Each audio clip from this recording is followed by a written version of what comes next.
Hello, everyone, and welcome to our second episode of the GameBrew podcast. We survived episode 1. I think that's all that you could say. And then now we are on to episode 2. So this is officially a podcast.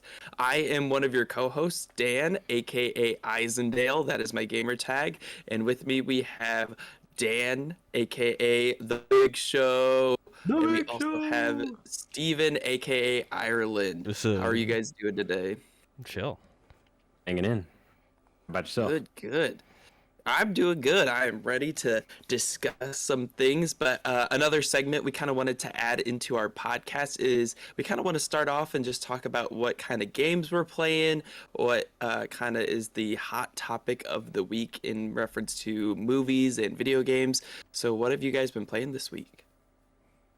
I just watched Dune on Steven's recommendation. I decided not to go to the theater and I just HBO Maxed it. And I have no knowledge about the Dune kind of lore situation, but I quite enjoyed it. I understand how some people will not like it, but I thought it was good. I recommend it. Go see it. It's long. Is it like...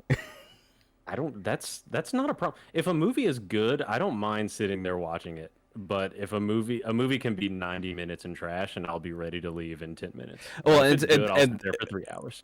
It was more to justifying why I said watch it on HBO Max and not in the theater. Sure. Like, if you're going to go to the theater, like dedicating 2 hours and 45 minutes or something like that runtime. Yes, you're correct. Yes. Yeah, like that's like a long, like, especially if you haven't been to a movie theater in a while. It's like, I just want to go to the movie theater experience it. They're like, oh my god, I've been here for 4 hours. Yes, and I have a baby bladder, so I did pee about 2 to 3 times. So yeah. But I recommend it. Why watch it? It's good. And I will do my shilling for Arcane, which is 100% on Rotten Tomatoes, has dethroned Squid Game as the most viewed Netflix original on several countries. Already? Yes. Mm-hmm. Not as the most view of all time, but it is number 1 in most countries right now. Okay, that's actually exciting. I may have to check that out. Yes, you absolutely have to. Squid Game was tight. I enjoyed Squid Game. I have not seen Squid Game, but I'm just using it as a point of reference that Arcane is actually bonkers just as a general viewing experience. You don't have to like League at all to enjoy that content. So, cool. I'll take a look at that. It is a banger. What are you doing, Daniel? Fucking ruining the podcast. I have seen Squid Game. But I love that show. I have not seen Arcane yet. I'm really going down nostalgia lane, and I have been watching Yu-Gi-Oh! So I've already finished season 1, and I am like 10 or 12 episodes in season 2. Not as into it for season 2, but I went and ordered some Yu-Gi-Oh cards so I can create a deck and start battling people again. So that has been my... What's happening in season 2 of Yu-Gi-Oh? Is that past the initial Pegasus tournament situation? Yeah, so all of season 1 is the Pegasus tournament, and then season 2 is Kaiba creates a tournament, and this is where they introduce the Egyptian god cards, and so they're trying to assemble. Yeah, that's one where they're like fighting in the city and not the island, right? Yeah, that was a hot season, bro. Kaiba had that white coat. That's how you know it got real. Yeah. And it's just getting started, so I'm sure it'll pick up. And the dual discs were better, so... Yeah, those were tight, bro. Yeah, we all had them, and we got rid of them, which is actually tragic. Yeah, I just remember getting pinched in the hand when it was like... It's like, ah! Oh my god. I'm dying! It was the worst. As far as video games, I haven't been playing many video games, but I really am interested in doing the Pikmin, like, Pokemon Go app. I've been seeing the commercials. I don't know. Mm-hmm. Yeah. I haven't done it, but... Yeah, as far as video games, have to recommend Mario Party Superstars. I know there was a lot of hate for whatever the previous title was called. I don't remember. Super Mario Party. Yeah, Super Mario Party. Superstars is pretty fun. There are some kind of like economy things that are weird in the game, but the mini games are fun, which is all that matters. We'll be playing that on one of the episodes coming up, so I will link this if you're watching this video late. But we're recording this, and then tomorrow we're playing Super Mario Party. So, all right, stay tuned. Because Taylor said he'd show up, and we'll see. So if you're listening to the podcast, FNKY Games, which is where the podcast is posted to on that YouTube channel. Steven also plays through a lot of old video games and new video games with our other brother, Taylor. So you got to go watch those videos. You can probably find a game that is in your niche because we do Nintendo games, and Dan and Steven are even playing through Halo, which is a good segue into what our topic is today. And we are talking all things of the Halo universe. So we're kind of changing gears from Nintendo. We're going over to the Xbox side. And so just like last week, before we get into the topic, everyone grab your brews and we will crack it and then get talking. I'm thirsty tonight, boys. I got a lot of hot fire to spit out. Chill. What are you drinking, Baldwin? Same. I had another Zwickle, so I'm popping the urban chestnut. So sticking with it. Steven, what do you got? I was poorly prepared, but I'm getting the local beer of Bud Light, brewed here in St. Louis. Technically local, as in you can get it anywhere in the country. But hey, you know what? When you go up to the brewery and you get one off the line, it definitely hits different. So, okay. I still haven't gone to the Budweiser brewery. Foolish. Never been. I want to. We'll have to go. But I'm staying in the festive season, and I'm trying their holiday seltzers. This one is Sugar Plum. I actually like this one a lot. I'm so jealous. Is it good? Can you see it? Yeah, there you go. Yeah, right above your mic. Perfect. Yeah, perfect.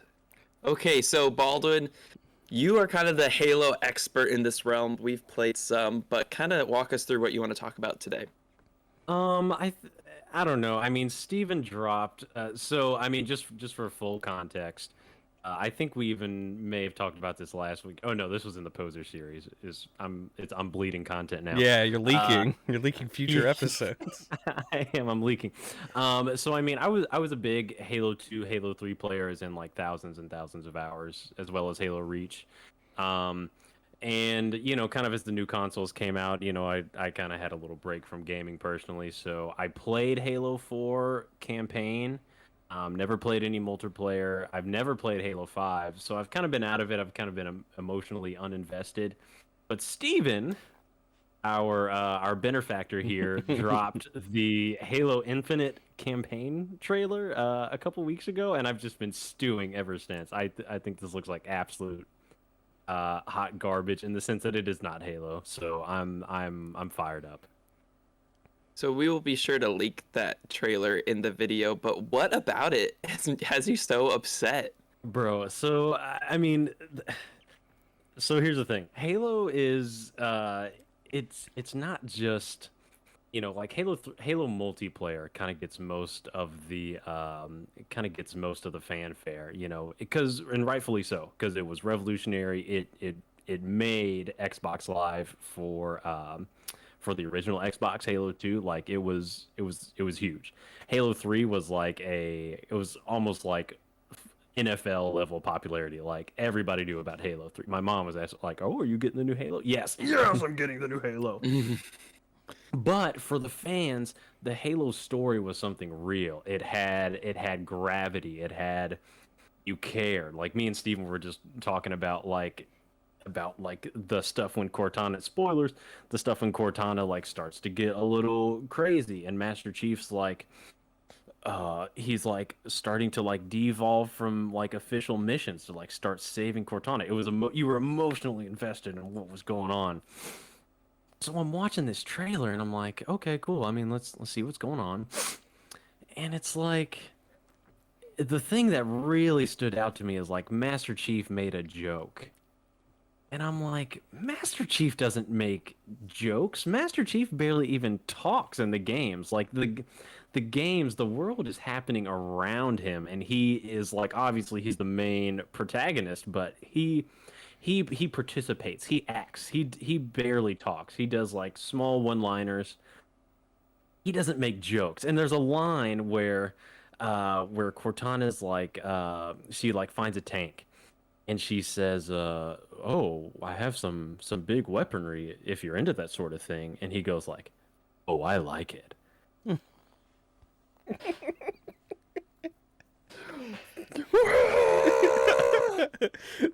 What are you talking? What are you? Who is this? And who is this Master Chief? This is not real. So anyway, so I'm watching more, and it's like, and he's flying all over the place. He's got a grappling hook.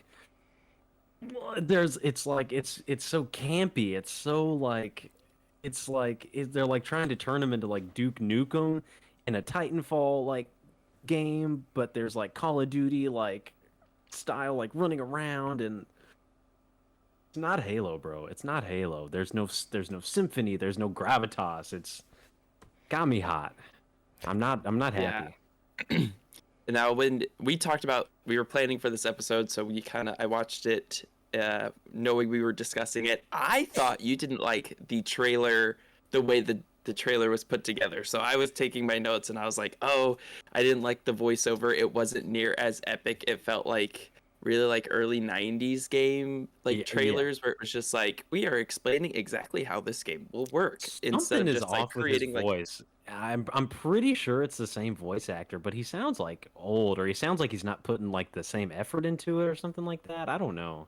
Yeah, and I'm sure Steven will be able to dissect this, but I do understand what you're saying about his character changing, and I think Steven will go into this, but I do think that they are now competing with these like Fortnite type games where the characters have to be like a little more kid friendly and more just like I was expecting Master Chief appeal to do, like, the appeal to a wider like... audience, because that's where you get your money, is if you're not just an M game, but if you appeal to everyone. That is something that I think is curious. I don't think Infinite's rated M. I think it's T. Rated T for teen. Yeah, so definitely they are trying to scalp the player base from Fortnite. That's like an objective fact, which I think is horrendous and not a good call. Which, let me just say, like, the one thing, me, and maybe you guys are different, the one thing I, as a sci-fi fantasy like nerd type person, is I always want like my Star Wars, my my Marvel movies, that kind of thing, to be rated M, to be rated R. Because I'm an adult, I want to see violence, I just want to see, and not even like outrageous violence, I want to see realism. That's why Logan was, in my opinion, the best superhero movie that I've ever seen.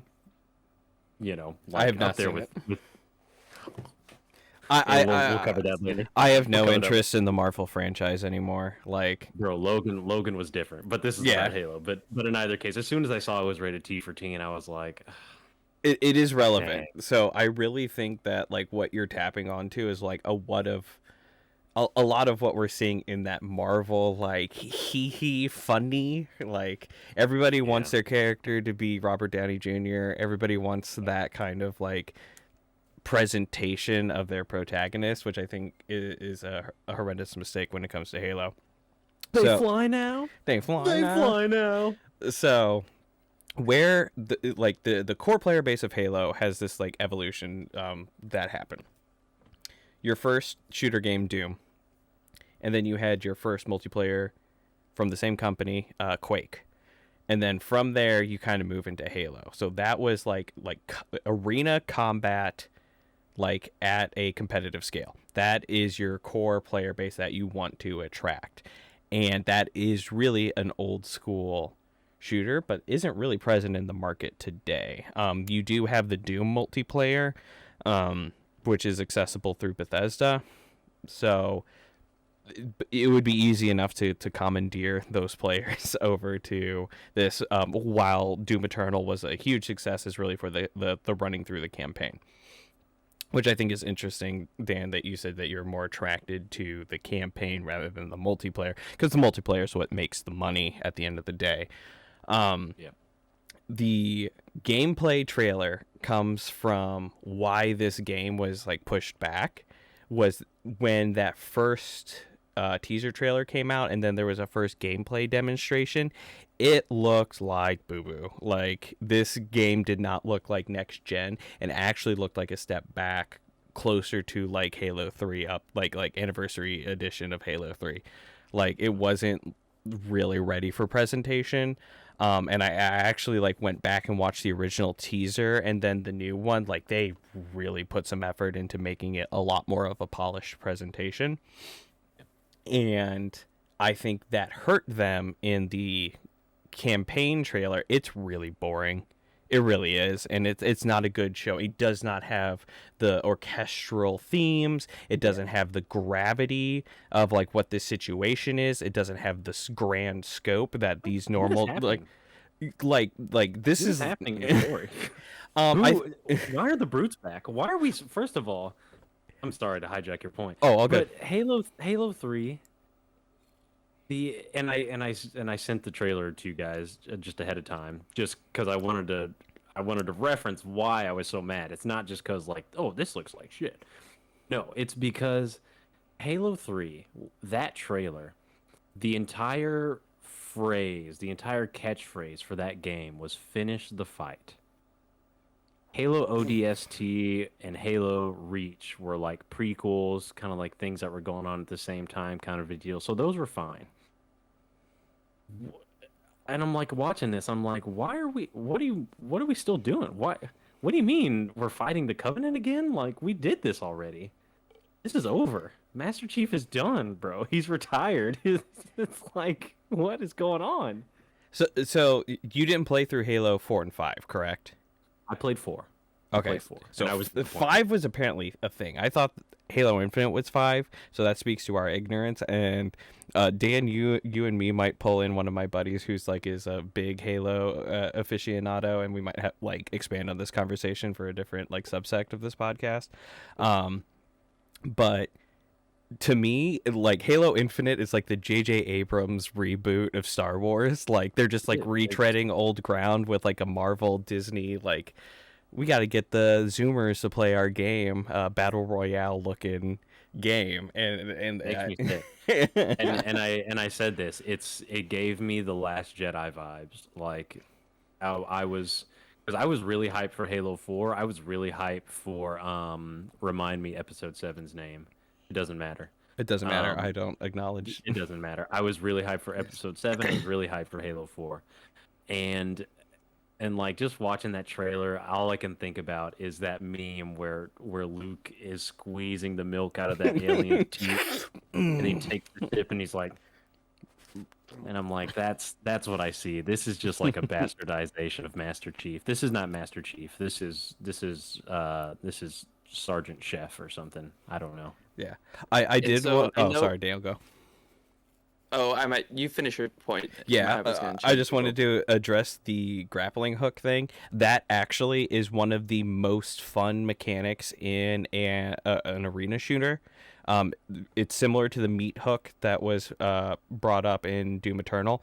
It's really smooth and feels really good to play. So I think like from a upgrading the arena shooter to current age, I think it's a necessary evil. Just putting that out there. If you ever get a chance to, and I'll let you play Doom Eternal whenever. It's really good mechanic, like game mechanic, and this is a game, so that's kind of my premise. Yeah, and let me just say, because I have no intention of playing this game. Kind of like I have no intention of playing Halo 5, although I did watch the entire cinematics of Halo 5 just to get the story and all that. But the game might be fun, and kind of like the way we referenced in episode 1 of this podcast, the biggest thing is always to play the game. You can't really talk smack unless you're playing the game, and I'm going to talk smack just because it's like pooping all over a story, a beloved franchise, but no, bro. Like, I mean, it might be fun. It might be fun. I don't know. I hope everyone enjoys it, all you Zoomers out there. And I know you're like upset mainly about the storyline, but what are your thoughts if they follow the trend of Fortnite and even Call of Duty following into the Battle Royale? Will you be okay with that? Because I'm sure that's going to come. I wish they would call it friggin' hula hoop. It's not Halo. It's not Halo. Where's Griff Ball? Where's my Griff Ball? No one should ever make a battle royale ever. Like between PUBG, Fortnite, Call of Duty, there is no ecosystem for it. It would be the most corporate, unobservant move for Halo to, unless it's like a meme like weekend double XP event. I think that would be like justified. But if the core free multiplayer is based around battle royale, that's foolish. Absolutely foolish. You don't buy a $500 piece of hardware to play battle royale. You don't do that. True. It's just not Halo, man. That's So all what I is can your favorite Halo? In terms of campaign or in terms of like my like lived experience. Is there a Lived difference? experience. Yeah, there is a difference. There is a difference. My favorite campaign was Halo 3. I mean, it was the perfect, like, how many stories get a perfect ending? You know, like how many of our beloved franchises just end so perfectly? I thought it was so good. It had emotional weight. You got to say goodbye to so many awesome characters. They got to follow an arc. They got to do things. It was even like cliffhangery. So like, man, you really don't know kind of how things were gonna go from there. And I wish they just let it die, but no one can ever let anything die. That's the thing I hate the most about this world, is that we can't just let these beloved franchises die. Just let them be. And I think So that you was rather than Yeah. I'm sorry. you brought up earlier, I think before we recorded, like Bungie did not make a sequel past 3. That was all 343 in the Microsoft corporate machine. And they did really good prequels, I would say, or world-building explorations within campaigns with Reach and ODST, which I think Reach was awesome. Reach was freaking sick. ODST was kind of not my thing per se. Me and my buddies, we went back to playing 3, personally. When, like, we played ODST just to get, like, our money's worth out of it, but we went back to Halo 3. And they included the Halo 3 multiplayer with those games, so they knew it was like. I really like. We see this in the horror, indie horror genre. They do volumes or like micro releases of their game, like chapters. That's what id Software did with Doom. That's what that's where the FPS like genre came from. I think that's what franchises like Call of Duty and Halo should be working towards, is like, here is a game you can buy some campaign DLC that does some world building or like gives you a good ride for like $30-$40. But the multiplayer and the servers, we're going to keep maintaining those and balancing those and patching those and doing events and doing it. That's how you'll maintain an audience and keep your money flowing, my opinion. Now, did either of you ever play the Destiny games? No, they look like garbage, and I guess in like the Halo. at the end of the day, we were correct. And plus, and see, it just got that was kind of there was a distinct. I always call it before Harambe and after Harambe. It was around that 2012 time when the world just changed, man. I feel like video games got into that whole, like, what do they call them? Microtransactions, like loot boxes. Like, yeah. the whole, like, predatory, like, we're releasing DLC that, like, was already packaged into the game, and it's like, I don't know about this. This kind of feels like just kind of predatory, and it's kind of because I mean, it's watching actually predatory and legal practice. Like, it actually is. I was kind of watching, so and I'll make this quick. So there was like a real I want to say familial almost, but like there was a real like community vibe around Halo. Like they would release like developers commentary, like behind the scenes like stuff as they were making the games, like as they were in development. And you would like get to know these guys, and it's like, yo, that's Marty. Marty's gonna drop some crazy ass audio on this game, bro. I'm so ready for the symphony, and it's like, I don't know. I just felt it was all lost, and and if only Harambe didn't die that day. Didn't drag that kid. Yeah, maybe it would have all been different, bro. I don't know. Yeah. So when does that game come out? Allegedly Soon. December 8th. Yeah, it's for the holiday season. Yeah. So will you be getting it at all? No, bro. Do you even have the console? Is it only for? Yeah, that's what I'm saying. Like, honestly, y'all can like, you cannot even well, I mean, please watch the episode. But like, this is just me complaining. Like, just flame Dan in the chat for his ignorance. Yeah, just flame me. Like, I don't have the console. I'm not gonna buy the game, but it looks like trash to me, bro. No, well, I'm not getting it. I mean, that's kind of vital too, because this game is to sell consoles. If this was a good game, you might be trying to buy, like, if this felt like Halo to me, then yeah, I might buy it. Yeah, I mean, I will say, like, I played Halo 3 and Halo Reach, and I hold those games very fondly. Like, that was like core memories with Steven and my other brother, that we would play those games all the time. And yeah, I'm not getting that vibe with this game, but I could be mistaken. You just never know. But like, I almost bought PS5 for I almost bought the PS5 for Kingdom Hearts 3. You know, but except for that game was trash. But it looked kind of trash. It looked, yeah. Now it's coming out for the Switch, so I'll be able to actually play it. But like, you know, like some of my favorite franchises, like, I'll put down money for one game. Like, honestly, you know, money's not the issue. But I do have a problem with like integrity of my franchises. You know. Yeah, and I do think that that's kind of telling that you have made this transition to like Nintendo, for what you were talking about, like in the before Harambe era, where a game would be released in a complete functional state, and they aren't doing the predatory loot crate facets of gaming right now. Nintendo's kind of held true to that, and they sell systems and they sell consoles. So I think Xbox is really, or Microsoft is really close to that kind of ecosystem. Game Pass is a great product. Their intellectual properties are very beloved. They have Crash and they have those kind of things.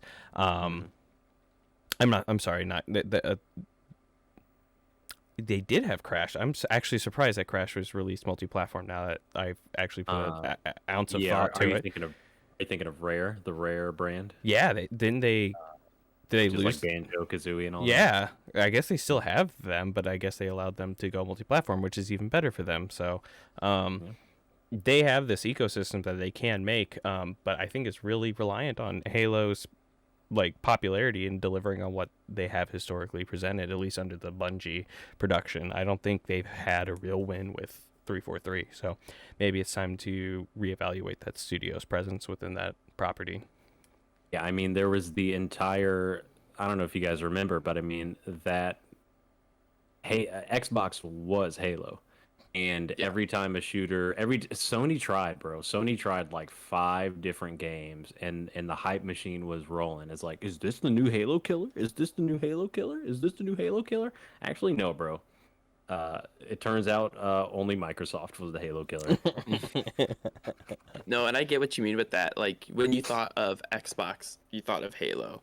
And I even know the Wii and Nintendo tried to combat that with Conduit, which was a very similar style shooter. Yeah. I love that game. But it's actually picking up in value. People are getting more interested in that, yeah. Good. Make a third one. Nintendo, high voltage. Make a third one. But each console wanted their own Halo. Now it's like, no, not even a thing. Well, if you guys want to relive the actual good parts of Halo, find out why it was so hype, check out the Poser series, bro. If I can talk Steven into it, we're going to go through, after we finish 1, which is taking a little while right now. I got boomer hands. We're going to go through 1, we're going to go through 2, we're going to go through 3, and hopefully I can get him to do Reach as well. Oh yeah. So that is also on the YouTube channel. So stay in tune for that. We will have to cut this podcast episode a little bit shorter, but again, we thank you guys for watching. Make sure you like and subscribe. Comment which one is your favorite Halo game and what was your favorite mode. Of course, I liked Griffball and Infection. And then also let us know what you would like us to talk about in our next episode. And also, we have the Funky store, so you can get merch like what Steven is wearing. So make sure you go click on that. So everyone, have a good rest of your day. Thanks for listening, and we'll let the music play us out. Peace.